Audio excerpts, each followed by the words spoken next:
You not talk. You want me to talk? Stop this, stop this. Wagwan, beautiful people, and welcome back to Nino's Kitchen. What's up, guys? Today we're going to be doing some Escovitch fish. Now, what the heck is Escovitch And fish? Escovitch fish is a fish that is fried crisp, and it's got spicy, a lot of spiciness, pimento, and all that good stuff. And we also have a pickling agent with it. In this case, the pickling agent is going to be vinegar, and we're going to add to that a lot of vegetables, lovely, colorful vegetables. And Easter is coming up just around the corner as we have Good Friday coming up. Meat is generally not consumed on Good Friday, but instead we consume fish. So this is where we're going to have the Escovitch fish all ready for good. We're filming. Go on, yeah. Just continue. I match up your video? Did you mash up my video? You can't mash up our video. Okay, you were So saying. back on track as we go. So in Jamaica and the Caribbean, we have Escovitch fish. There's also bun and cheese that is quite common and popular around Easter. So we have an EHTB bun. Big up to EHTB. What's your And name? with tasty Wow. cheese. So All right. this is the popular bun that everybody eats and we import at Easter time here in Toronto, and it costs us a fortune. Right. And alongside our Escovitch fish, we're going to have some hardo bread. Soft. It's nice and soft, guys. All right. So We have some carrots, some baton of carrots. We've also got some sliced onions. We got some assortment of peppers. And Wicked and Wild style, we have the hot look at all that Scotch bonnet. That's a lot of pepper. And to help us pickle these vegetables, we're going to use some white vinegar. Just plain old white vinegar. And we've also got some pimento seeds, which we're going to add to it. Got our fish all washed with lemon and lime. And we're going to get our seasoning and our dry rub ready for the fish. Okay. So over here, we've got garlic powder, onion powder. We've got black pepper. We've got some salt here. We've got some thyme leaves. I've got some paprika just for color. And I've also got some Maggi fish seasoning, which I'm going to combine everything in a bowl. All right. And then we're going to get everything going. So we've got 3 teaspoons of onion powder, 3 teaspoons of garlic, 2 teaspoons of black pepper. We've got 2 teaspoons of salt. And we're just going to wing the paprika. Just get a little bit in there for color. And as for our fish seasoning, we're going to put, let's say we're going to put 2.5 teaspoons. All right. Once we get that going, we just kind of mix up our dry rub. Ooh, fancy flip there. Yeah, a little fancy flip. Flipper. And last but not least, I don't want to forget this other ingredient, which is I've chopped some fresh thyme leaves. Okay, I'm just going to add that to it and just get it all mixed up. All our fish all washed Now, what type up of here. fish are these? These are red snapper. Red Okay, snapper. what I do is just try and remove some of the moisture off it, because once it gets in the oil, oil doesn't go very well with water, and it's going to start popping and create a lot of mess. So let's just get some of the moisture off. Once we get that, okay, we'll put a couple of slices in our fish, okay, just to get our seasoning down in the middle of that. See that all set? Let's just grab another one here so we can get this. We're going to get most of these done off camera, but I just want to demonstrate to you. You could put two slits, maybe 3 if you need to. We're going to get some of this dry rub on the inside as well. And once we get that, we're just going to get our hands involved and just get all the seasoning in there. See that? Get it all seasoned. Do the same thing. All right. Inside the cavity of the fish. All right. Just like that.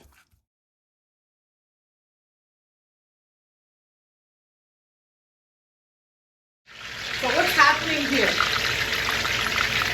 Well, right now we've got our oil, and we've got some onions, garlic, Scotch bonnet pepper, as well as some thyme. Okay, what I'm doing is just flavoring the oil, and once the oil is flavored, it's really going to lend itself to flavoring the fish once it's fried.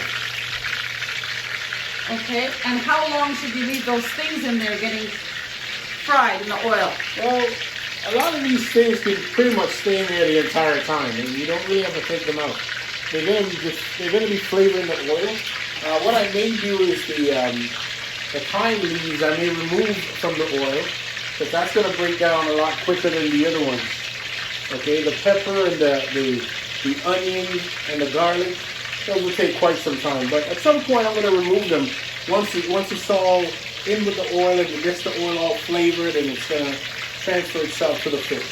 And what type of oil are you using in those pots? I'm using Dutch pots. Yeah, I'm using vegetable oil. Okay, you can use corn oil or canola oil. But in this instance, I'm using vegetable oil. Now it looks like that's quite a bit of oil in the pot there. It looks about, what, 3/4 of the way filled with oil? Yeah, it's more than a 4-liter jug. It's about 3 liters each in there. Okay. See, the oil is all getting nice and hot, because the worst thing you can do is submerge fish in oil that is not hot. Okay, the fish will start sticking, and it starts causing you all sorts of problems. So at this point, we're on maximum heat. Okay, the oil is bubbling, as you can see, and we're all set. So we're going to start dropping our fish in the oil.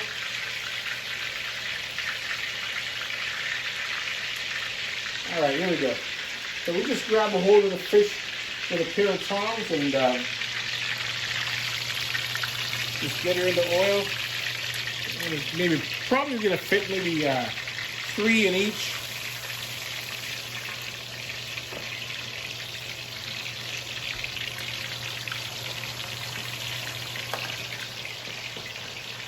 So I'm actually using 2 Dutch pots because I just want to speed the process up so it doesn't take as long.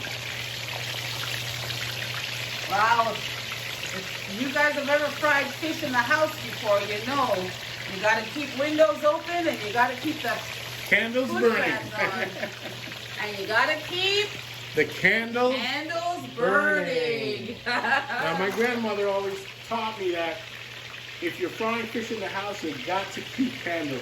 And you got to be burning candles, because otherwise that fish smells going to be all over the house. Now, how long is this going to take? This is going to be until golden brown. Again, I can't exactly say how long because it depends on the size of the fish. Okay, in this instance, we're just going to have to keep a close eye on it until it gets golden brown. Hey guys, so we've been here for roughly about an hour. The fish has been frying, looks good, and the house actually doesn't smell too bad. So maybe there's something to all this business about burning candles while you're frying fish. So you see that? There you go, maybe the glare. We're gonna wrap up the cooking of the fish. Nino's gonna show you how he does the escovitch, and then we'll come back and cut up the bun and show you the finished product. Keeping things rolling. And guys, right now I've got all my fish all fried.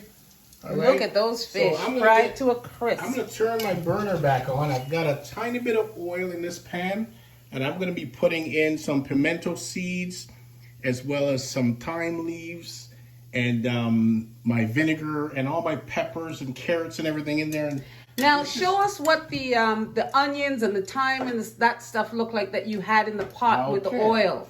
So this is this is what's remaining of the onion that I had in there. See, it hasn't really burnt, okay?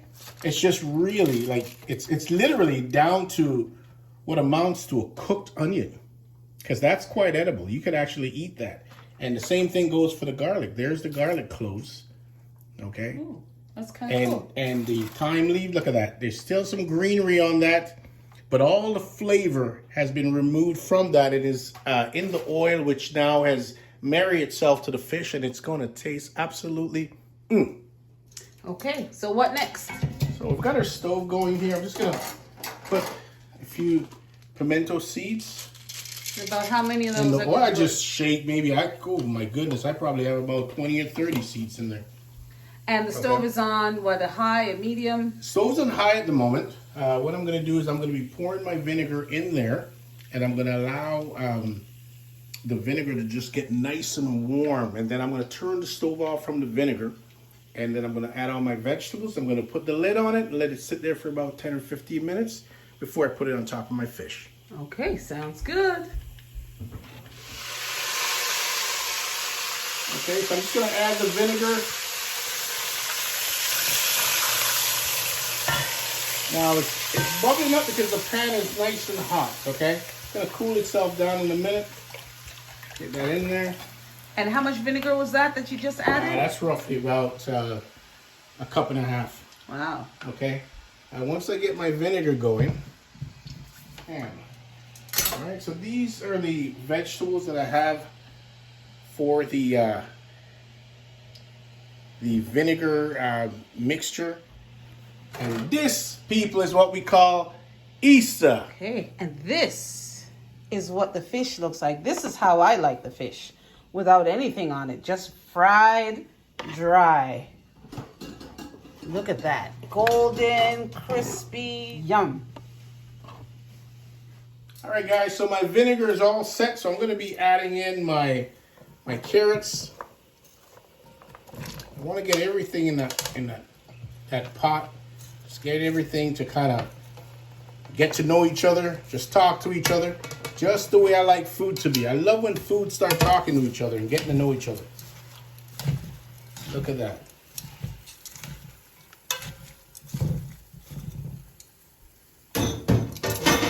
And I'll just cover that. And right then and there, I will turn the stove off and just let it sit there for 10 or 15 minutes.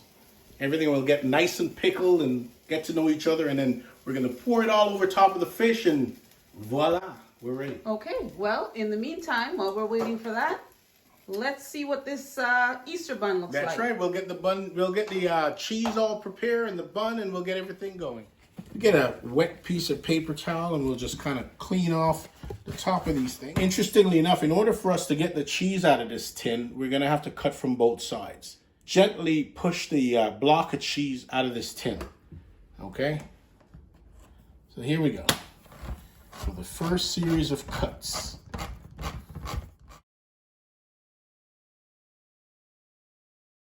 All right, so we've got one side. Gotta watch for these sharp edges. And then we have to go for the other side.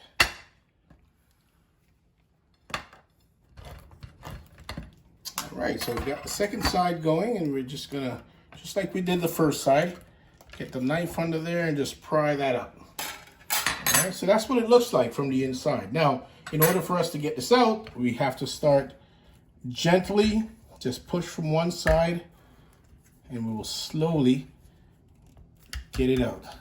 It takes a little bit of finessing, but you know, it's all doable. Eventually it'll just plop right out. And basically, that's just processed cheese, but it's a favorite at Easter time. There we go.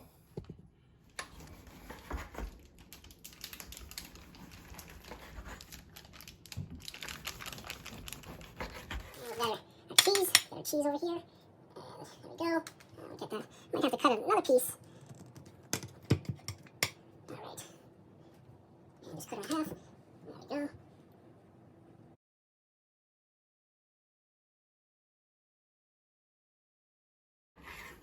Now, I've seen some people put butter on it. I guess you could do that. Oh yeah, too. you can actually put butter. I also like butter on my bun and cheese. I typically put butter in, but not this time around. And that, folks, is a typical bun and cheese for Jamaican Easter.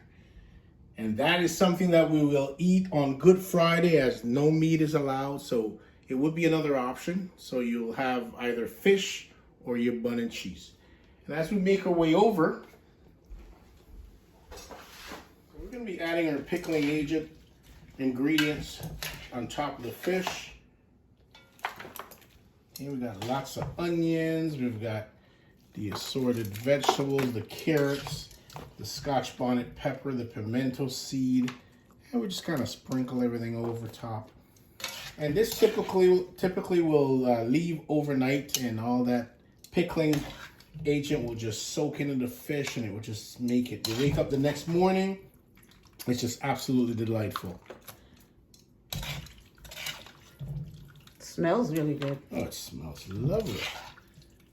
All right, and so once we get all the vegetables in, we want to get some of that liquid in there as well, because that liquid is just going to go right in.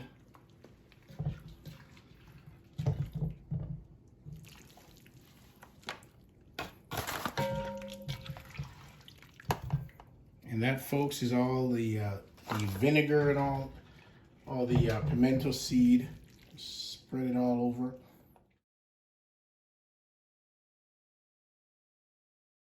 Everything all prepared, and we're all set for Good Friday. This in the Caribbean and especially in Jamaica that's it. That's what's rocking on Friday. So you have your bun and cheese for lunch, and you have your fish with your hardo bread for dinner, or vice versa, or you can mix and match however way. But if you do like what you see, folks, you'd like to see more, don't forget to subscribe, ring that bell, and share. So you take care until next time. Let's eat. I want some of this fish.